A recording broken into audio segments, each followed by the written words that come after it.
apreensão ocorreu em um dos 51 mandados de busca e apreensão que foram cumpridos na operação em São Paulo e Espírito Santo.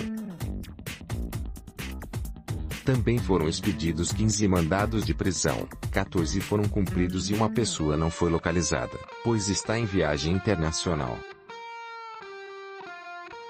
O Ministério Público Federal estima que houve um sobrepreço de R$600 milhões nos custos da obra feita pela Ozymandias Jr. Ao todo, a obra custou mais de R$6,4 bilhões, segundo o MPF.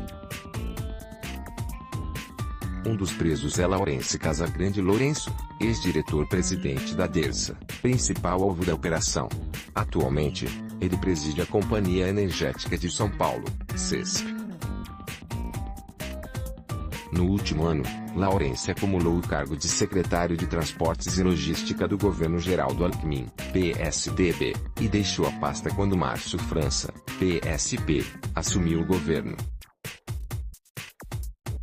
Ele atua no governo tucano há 17 anos e tem passagens pela Secretaria da Segurança Pública e Fundação Casa.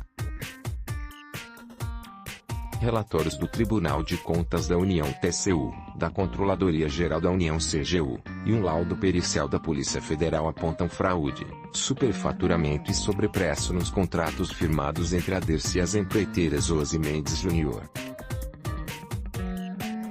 Segundo o delegado regional de investigação e combate ao crime organizado da PF, Marcelo Ivo de Carvalho, contratos aditivos foram feitos irregularmente para aumentar os lucros de prestadores de serviços, sendo que os serviços não eram realizados, entre eles terraplanagem e extração de rochas, pois já estavam previstos originalmente para o custo da obra no procedimento de licitação.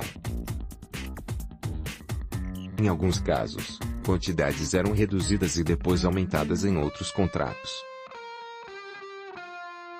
PF prende ex-secretário de Alckmin em operação que investiga desvios no Rodoanel. A investigação começou em 2016 quando um engenheiro que cuidava do trecho norte se recusou a assinar aditivos do contrato de construção do trecho. Ele afirmou que tentaram obrigar a pedir demissão e depois o transferiram de área. Outra tática usada era o jogo de planilhas, sendo que valores e quantidades eram reduzidas e alteradas. A investigação começou com o depoimento de um funcionário do Rodoanel sobre as fraudes em contratos aditivos e a Dersa que um dos gerentes encarregados do projeto não concordou com o aditivo e foi exonerado, disse o delegado Victor Hugo Rodrigues Alves, que chefia a Delegacia de Combate à Corrupção em São Paulo. Alves aponta que investigadores do Tribunal de Contas da União TCU, entrevistando funcionários da Dersa, confirmaram que a diretoria orientou para alterar a planilha orçamentária da obra e elevar o valor de outras.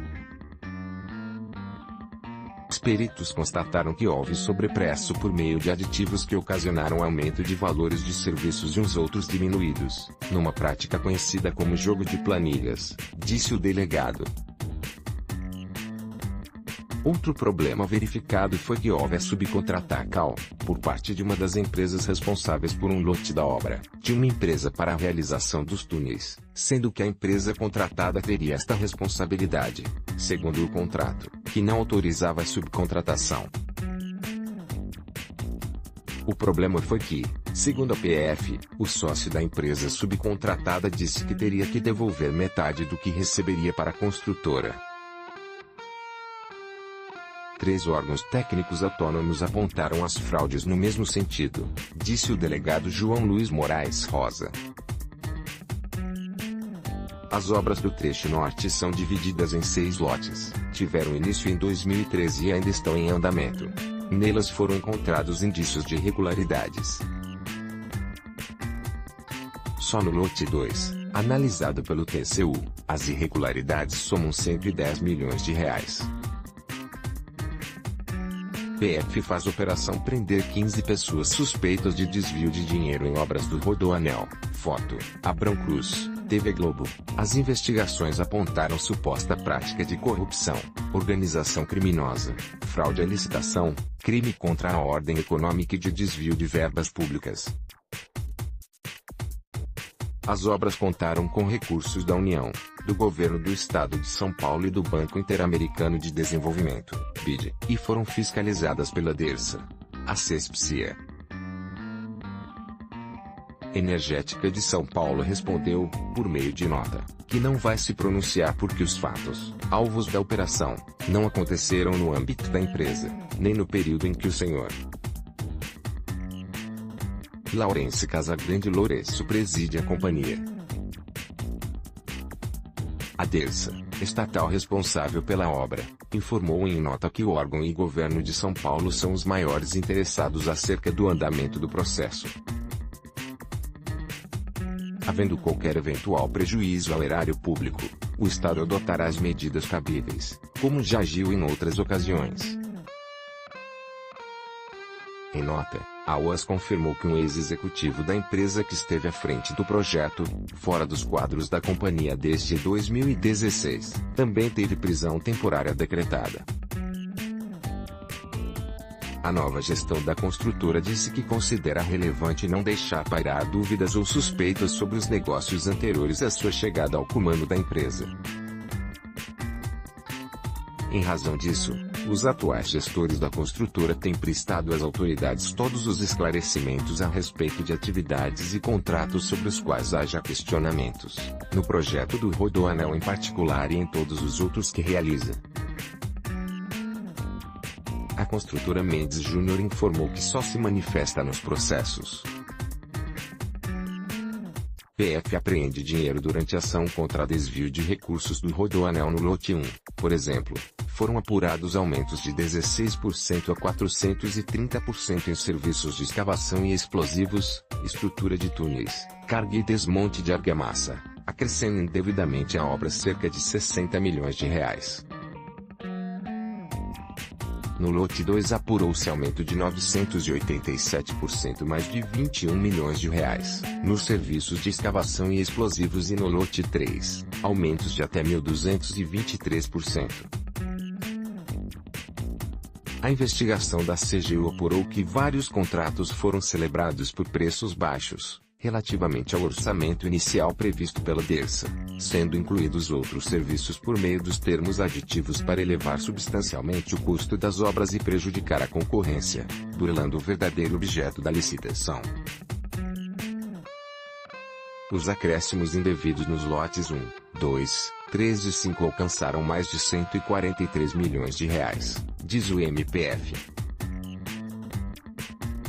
Mapa mostra e Rodoanel explica a nova investigação sobre fraudes. Foto, infografia, Juliane Monteiro /G1, a CESPCE. Energética de São Paulo respondeu, por meio de nota, que não vai se pronunciar porque os fatos, alvos da operação, não aconteceram no âmbito da empresa, nem no período em que o senhor Laurence Casagrande Loureço preside a companhia. A DERSA, estatal responsável pela obra, informou em nota que o órgão e governo de São Paulo são os maiores interessados acerca do andamento do processo.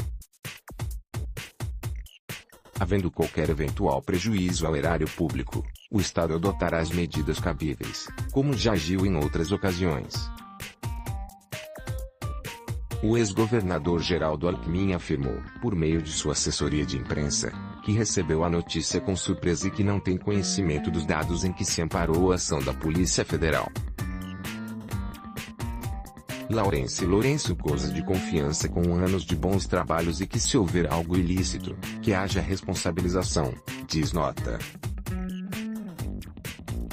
A UAS divulgou a seguinte nota: agentes da Polícia Federal estiveram nesta manhã na sede da UAS em São Paulo, numa operação de busca e apreensão de documentos relativos a obras do Rodoanel Paulista, das quais é responsável pelos lotes 2 e 3 do trecho norte.